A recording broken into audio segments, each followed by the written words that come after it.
Hello guys, and welcome back to Reading Club.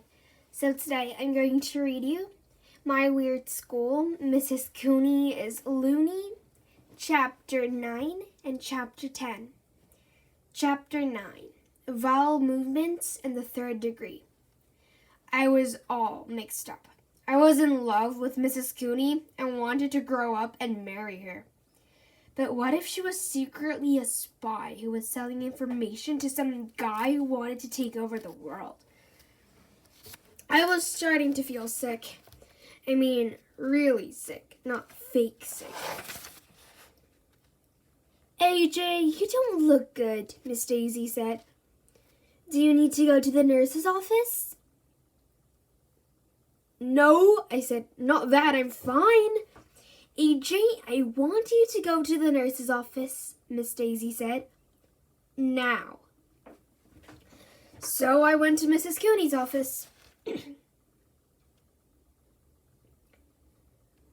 Hi, AJ, she said cheerfully, feeling a little under the weather. No, I feel fine, I said. Can I go back to class? Not so fast. Oh no, she was going to have me stand on my head or juggle ping pong balls or put our Beanie Babies in ABC order. Or something equally weird. I want to ask you a few questions, said Mrs. Cooney.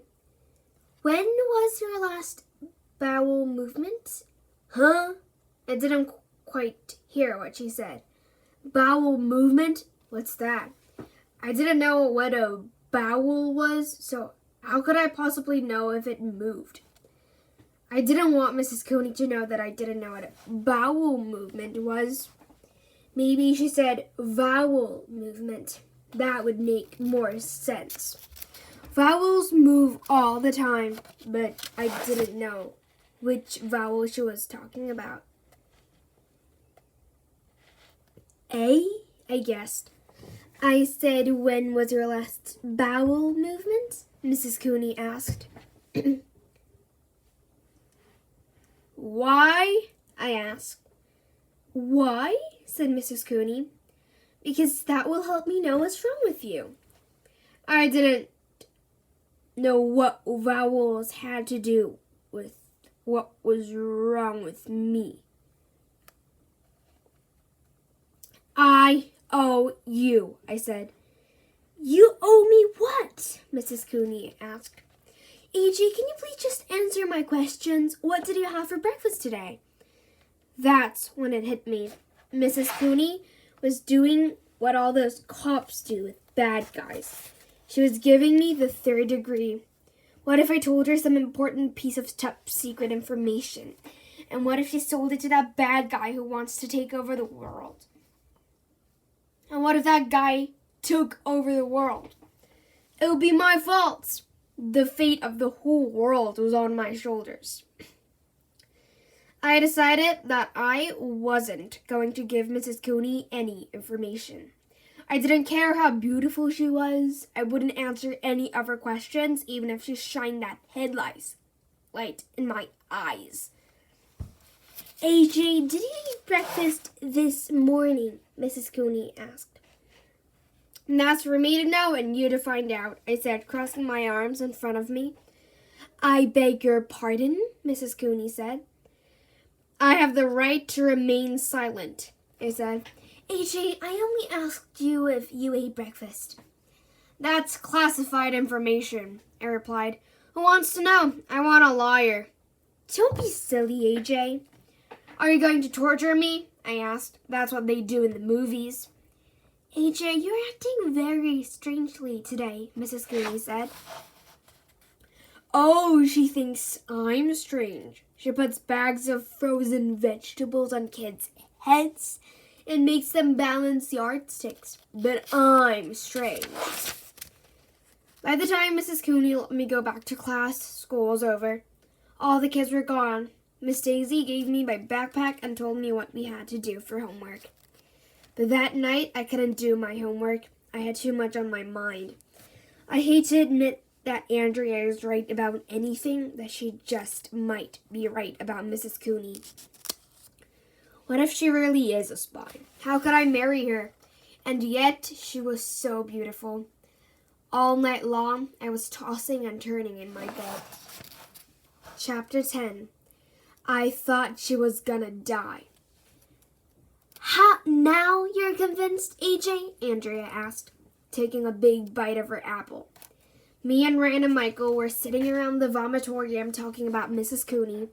It was so important that we even let Andrea and Emily sit at our table. All the evidence seemed to show that Mrs. Cooney was a spy. Still, I wasn't sure. My mom says people are innocent until they're proven guilty, I said. Mrs. Cooney is guilty, AJ, Andrea said, getting up and waving her arms around. What do you need to do? Catch her? But Andrea couldn't finish that sentence because at that very moment, the most amazing thing in the history of the world happened. Andrea started choking.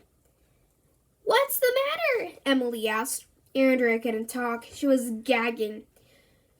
She's got something caught in her throat, Ryan said. We all looked at the half-eaten apple in Andrea's hand. She was gasping, trying to breathe. I looked at Ryan. Ryan looked at Michael. Michael looked at Emily. Andrea dropped the apple. We've got to do something, shouted Emily, and she went running out of the vomitorium. I didn't know what to say. I didn't know what to do. I had to think fast.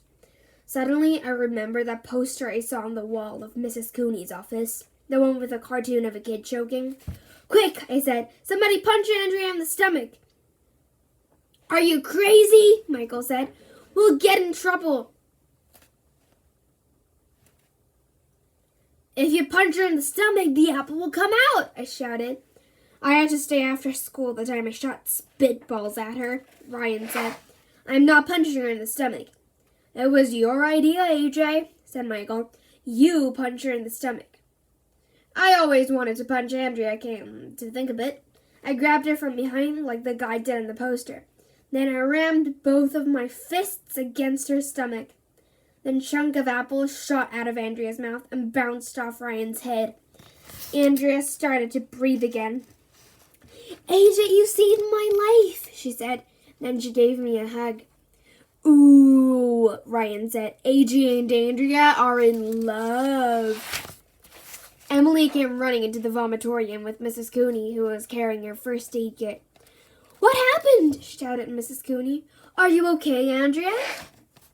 I am now, Andrea said. I had a piece of apple caught in my throat, but AJ knew what to do.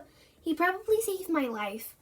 Wow, said Mrs. Cooney. You're a real hero, AJ. It was nothing, really, I said. Then Mrs. Cooney gave me a hug. Ooh, Ryan said. AJ and Mrs. Cooney are in love. Shut up, I told Ryan. So that's the end of this channel. I hope you enjoyed my readings, and if you did, please click many likes and subscribe Reading Club. So I'll come back later with a new and improved channel. Bye everybody, see you later!